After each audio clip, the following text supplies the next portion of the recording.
আজকের প্রথম প্রশ্ন, বায়ুমণ্ডলের সর্বনিম্ন স্তর কোনটি?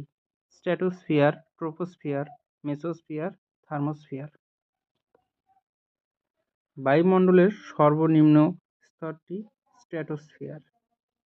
নেক্সট কোশ্চেন, নিম্নলিখিত কোনটি বায়ুমণ্ডলের সর্বোচ্চ স্তর? Thermosphere, exosphere, stratosphere, mesosphere. Exosphere বায়ুমণ্ডলের সর্বোচ্চ স্তর। নেক্সট কোশ্চেন, ফণী ছিল একটি কী ধরনের ঘূর্ণিঝড়?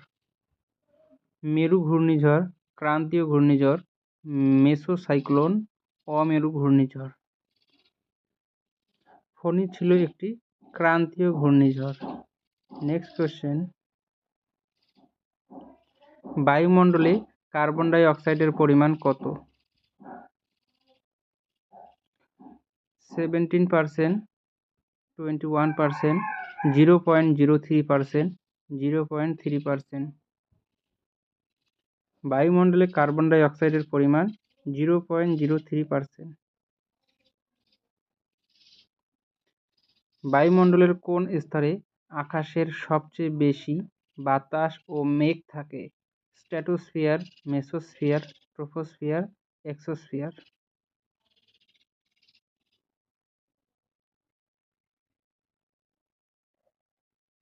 বায়ুমণ্ডলের ট্রোপোস্ফিয়ারে সবথেকে বেশি মেঘ ও বাতাস থাকে।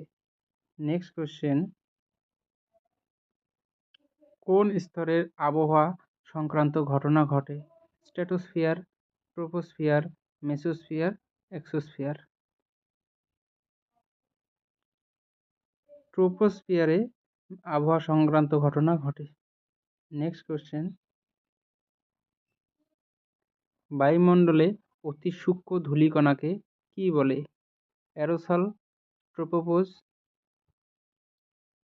অ্যারোরা, কোনটি নয়। বায়ুমণ্ডলের সূক্ষ্ম ধূলিকণাকে অ্যারোসল বলে। নেক্সট কোশ্চেন, কোন স্তরে রেডিও তরঙ্গ প্রতিফলিত হয়? Troposphere, stratosphere, mesosphere, ionosphere.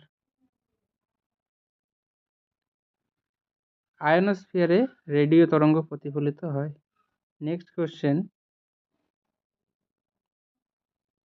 বায়ুর আর্দ্রতা মাপার যন্ত্রের নাম কি? Hygrometer, barometer, anemometer.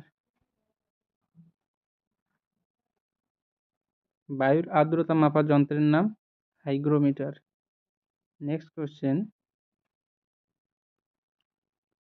ট্রোপোস্ফিয়ারে কোন গ্যাস সবচেয়ে বেশি? Nitrogen, oxygen, carbon die oxide, argon. ট্রোপোস্ফিয়ারে নাইট্রোজেনের পরিমাণ সবচেয়ে বেশি। নেক্সট কোশ্চেন, বায়ুর চাপ মাপা যন্ত্রের নাম কি?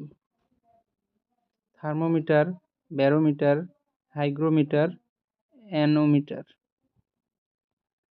বায়ুর চাপ মাপার যন্ত্রের নাম ব্যারোমিটার। নেক্সট কোশ্চেন,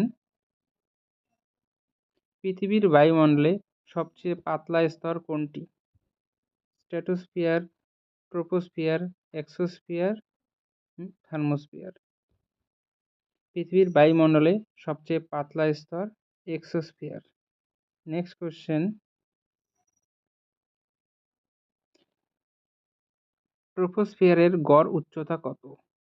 13 কিমি, 30 কিমি, 6 কিমি, 50 কিমি। ট্রোপোস্ফিয়ারের গড় উচ্চতা 13 কিমি।